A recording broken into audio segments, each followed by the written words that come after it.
Well, Carlos Casemiro returned charge, and he's going to have to pull out some statements that most of you are really going to enjoy about himself. Welcome to the United Matters channel. How are you guys, and where are you watching us from? Rock and David is my name, and it's a Wednesday, and it's obviously a huge day coming in through. We thank God for the gift of life. The Muslims Barakallahu Fikum, and we're here to talk about Eric Ten Hag, Casemiro, and the goals he's going to have to score, and how he feels when obviously score these goals, and how he's charged for his return for the games against Newcastle, Fulham, Copenhagen, and Fulham before we go back into the international break, not forgetting Luton Town.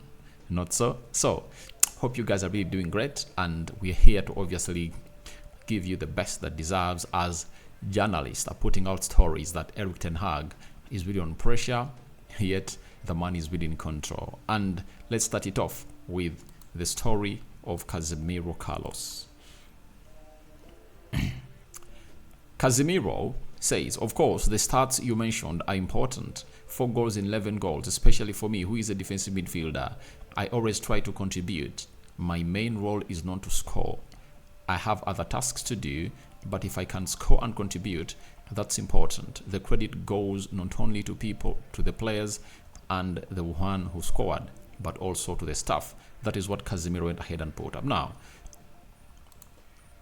if you are not informed enough, Casemiro is the top scorer of Man United this season. He has gone ahead to score 4 goals. 1 in the Premier League, that was against Crystal Palace. Did he score? I think 1 in the Premier League. He has 3 goals. You know, he scored 2 against.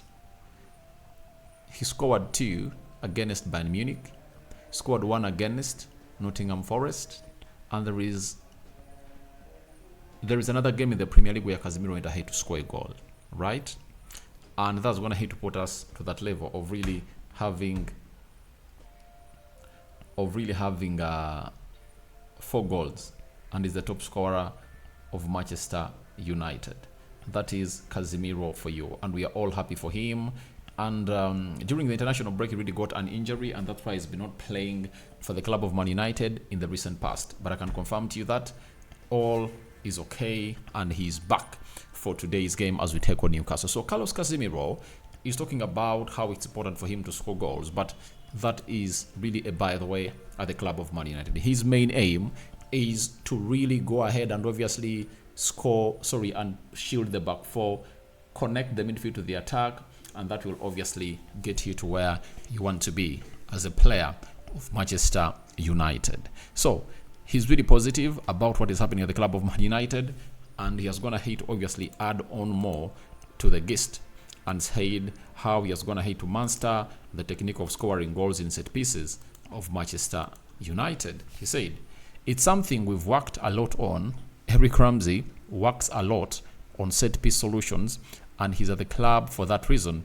He deserves to be congratulated for the work he does accomplished. Now, Eric Ramsey is one of those coaches at Man United who have always gone ahead to put up a show, and we've seen to it that some set pieces are really well planned. And to me, this season, the best well planned set piece goal that we scored was against Nottingham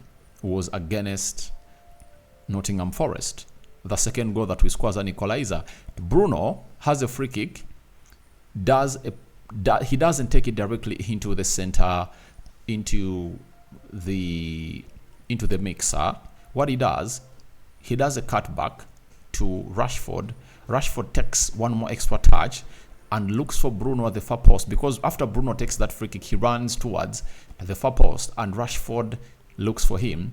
Then Bruno goes ahead to obviously head that ball into a space that Casemiro had gone ahead to obviously run into in a nick of time, and it was obviously done and dusted, and Casemiro tapped that ball into the back of the net. That is the best. Casemiro also scored against Crystal Palace into the Carabao Cup. I think he scored a header from a set piece. I remember it was Mason Mount who brought it, and Casemiro headed it home. So it shows you that he's getting most of the goals of Man United from set pieces. Even the third goal that we scored against Bayern Munich, it was coming in from a set piece, and Casemiro tapped it home to make it 3 to make it 4-3 in favor of Bayern Munich. But he's really scoring lots of goals in set pieces.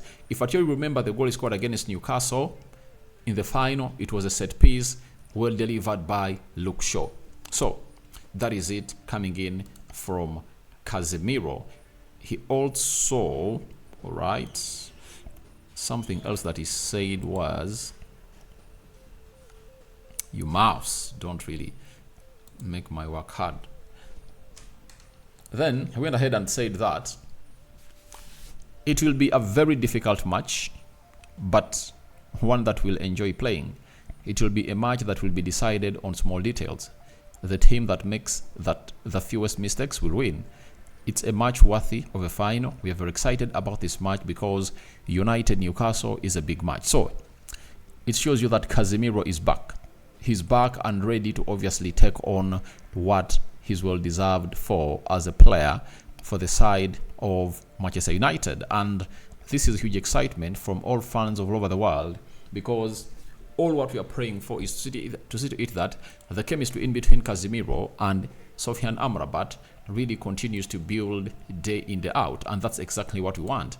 So if Carlos Casemiro has come out and obviously told us that, then we really anticipate the best of that double pivot. And trust me, if at all we get the double pivot really working well, then the rest will be history for Man United. We'll be really doing our shit and winning the games we deserve to win, because games of football are won and lost in the midfield. That's known by even the blind. So Casemiro is ready for the game of Newcastle that we are playing today, and he's ready to obviously give it a go that it really deserves. From Casemiro and what he says, we go to the manager, Erik ten Hag, on what he has to say about the progress at Man United. He says, I believe that's matter of time before we are showing our true selves. It will come, I'm certain. At Man United, every game involves high stakes. Every single day, there is pressure on everybody involved with this club, but we still do our best soon, I'm sure. I understand the angle in which Erik ten Hag is trying to pass this message to us, but all in all, you have to admit that some of the pillars that Erik ten Hag used to obviously win his games are really out. Talking of the pillars, if I told you never knew, Manchester United built their season onto what we call a watertight defense. That's why David De Gea kept 17 clean sheets in the Premier League, right? So it obviously has to come to your understanding that sometimes all you need is what we call the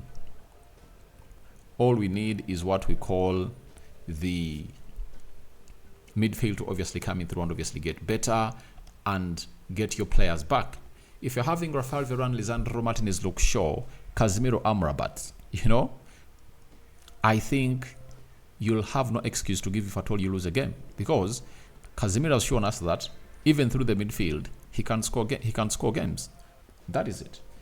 He has shown us lots of things that we need obviously to give an eye to, and that's why even John Mata, the director of football of Man United, came out and said that we're going to hate to play very many games at the start of the season with 2/3 of the squad not with the club of Man United. So that's what you should keep an eye onto, and very many people should understand that Erik ten Hag is really working onto a very low team level, especially when it comes to what we call the spine of the team. Man City lost 3 games against Newcastle, Wolverhampton Wanderers and Arsenal when they never had only 2 players, that is Kevin De Bruyne and Rodri. But Man United had an when they don't have Varane, Bissaka out, Luke Shaw out, no even Sergio Reguilon, no Aaron Bissaka, no Lisandro Martinez, no Casemiro, no Lisandro Martinez. It was really, really, really a horrific moment, that no manager would have gone ahead to want to work in such a condition. But we thank God that slowly by slowly injuries are really coming to a close, that we now see Amad Diallo on grass Aaron Wan-Bissaka on grass, and Luke Shaw is also yet to return.